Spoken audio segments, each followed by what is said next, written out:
राजस्थान में पंचायत चुनाव मानो पानी में आग लगाने वाली कहानी बन चुकी है। सरकार क्या करेगी, क्या नहीं करेगी, इसके उलट अब राज्य निर्वाचन आयोग ने बेहद ही कड़ा रुख अख्तियार कर लिया। अब उन्होंने फैसला ले लिया है। आयोग ने पंचायती राज विभाग को लिखे पत्र में साफ कहा कि अदालती आदेशों के पालन में अब और देरी बर्दाश्त नहीं की जाएगी। इसके साथ ही आयोग ने एक महत्वपूर्ण कानूनी विकल्प भी दिया है और कहा है कि यदि राज्य सरकार समय पर ओबीसी आरक्षण की स्थिति स्पष्ट नहीं कर पाती है तो ओबीसी वर्ग के लिए निर्धारित सीटों को सामान्य श्रेणी में तब्दील कर चुनाव प्रक्रिया शुरू कर दी जाए। आयोग ने इसके लिए सुप्रीम कोर्ट के मध्य प्रदेश मामले के उस फैसले का हवाला दिया जिसमें ओबीसी आयोग की रिपोर्ट के बिना ही चुनाव कराने की इजाज़त दी गई थी।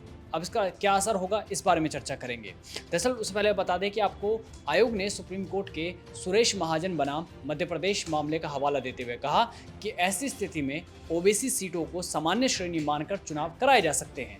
आयोग ने यह भी कहा कि भले ही ओबीसी सीटों के निर्धारण में समय लग रहा हो, लेकिन एससी और एसटी सीट जो वर्ग की सीटें हैं उनका निर्धारण हो तो राज्य सरकार तुरंत चुनाव करवा सकती है। यदि ऐसा किया जाता है तो जो बाकी पदों को सामान्य श्रेणी में अधिसूचित कर चुनाव कार्यक्रम घोषित किया जा सकेगा। इसके साथ ही निर्वाचन आयोग ने विभाग को चेतावनी दी है कि यदि निर्धारित समय सीमा इन जो मिड अप्रैल का समय दिया गया है वहां तक अगर चुनाव संपन्न नहीं होता तो सुप्रीम कोर्ट या हाई कोर्ट ने अवमानना की कार्रवाई शुरू की तो इसके लिए सीधे तौर पर पंचायती राज विभाग के उच्च अधिकारी जिम्मेदार होंगे। कुल मिलाकर जो गले की फांस फंसेगी वो सरकार पर नहीं उनके अधिकारियों पर पड़ सकती है। आयोग ने सरकार से कोर्ट के आदेशों का सख्ती से पालन करने को कहा है और सभी सीटों के आरक्षण की वर्तमान स्थिति तुरंत बताने के लिए भी कहा। अब सरकार तो कह रही है कि हम पंचायत चुनाव के लिए तैयार हैं। दावे बहुत बड़े हैं पर स्पष्टीकरण आपको कहीं पर भी नजर नहीं आएगा और इसकी वजह एक रिपोर्ट, वो डाटा जिसे ओबीसी आयोग ने त्रुटिपूर्ण बताया था। ओबीसी आयोग ने मुख्य सचिव श्री श्रीनिवास को बताया कि जन आधार प्राधिकरण द्वारा जो डेटा दिया गया है इतना गलत है कि उसके आधार पर आरक्षण तय करना संभव ही नहीं है। अगर आप आंकड़े देखें तो आयोग के अनुसार प्रदेश की 403 ग्राम पंचायतों में कुल जनसंख्या और ओबीसी आबादी दोनों को शून्य दर्ज किया गया।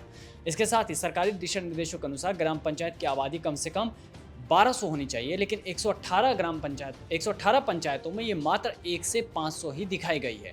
मतलब इस तरह की खामियों की वजह से ही ओबीसी आयोग रिपोर्ट सौंपने की स्थिति में नहीं है। ऐसे में निर्वाचन आयोग ने प्रस्ताव दिया कि ओबीसी सीटों को जनरल मान लिया जाए। अब अगर ऐसा होता है और हो भी सकता है, इसकी वजह है कोर्ट का ऑर्डर और सरकार पर दबाव। इन दोनों को देखें तो अगर ये होता है तो जाहिर है कि राजस्थान की राजनीति में बड़ा मोड़ आने वाला है। पहला तो यही कि ओबीसी वर्ग के उम्मीदवारों को सामान्य वर्ग के प्रत्याशियों से मुकाबला करना पड़ेगा।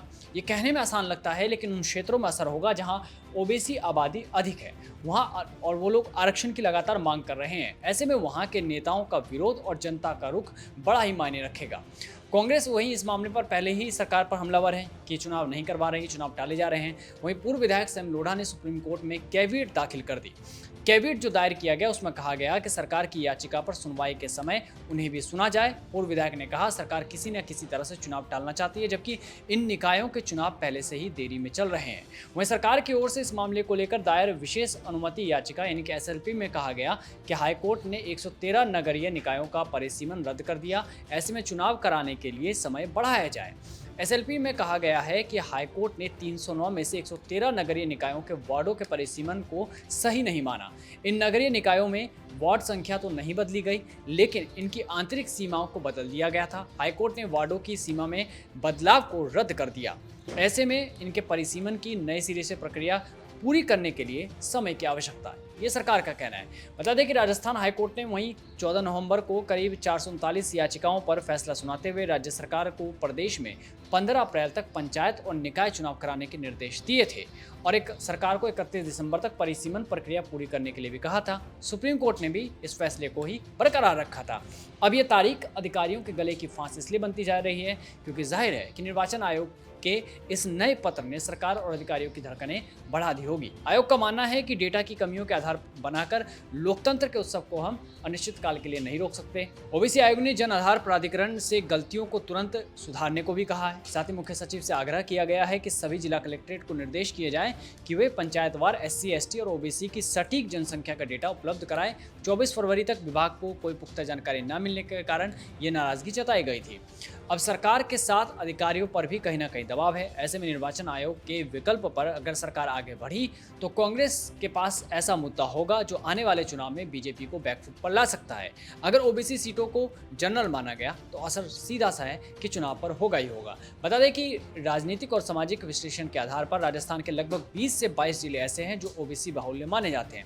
अगर मारवाड़ क्षेत्र की बात करें तो जोधपुर, नागौर, बाड़मेर और जैसलमेर जिले में ओबीसी, जहां पर विशेषकर जाट हैं, बिश्नोई हैं और भी बाकी समुदाय की संख्या बड़ी आबादी में है। शेखावटी और उत्तरी राजस्थान की बात करें तो झुंझुनू, सीकर, चूरू, बीकानेर और हनुमानगढ़ में जाट और अन्य ओबीसी समुदायों का काफी प्रभाव है। पूर्वी राजस्थान, भरतपुर और धौलपुर जैसे जिलों में भी ओबीसी मतदाता निर्णायक भूमिका निभाते रहे हैं। अब 20 से 22 ओबीसी बाहुल्य जिले हैं तो सोचिए कि कितनी बड़ी संख्या पंचायत की होगी। ऐसे में सरकार पर एक बार फिर से दबाव है। अब देखना होगा कि क्या इस निर्णय के साथ ही सरकार आगे बढ़ेगी या उससे पहले कोई बड़ा फैसला लेती है। आपकी क्या राय है, इस पर कमेंट बॉक्स में ज़रूर बताएं।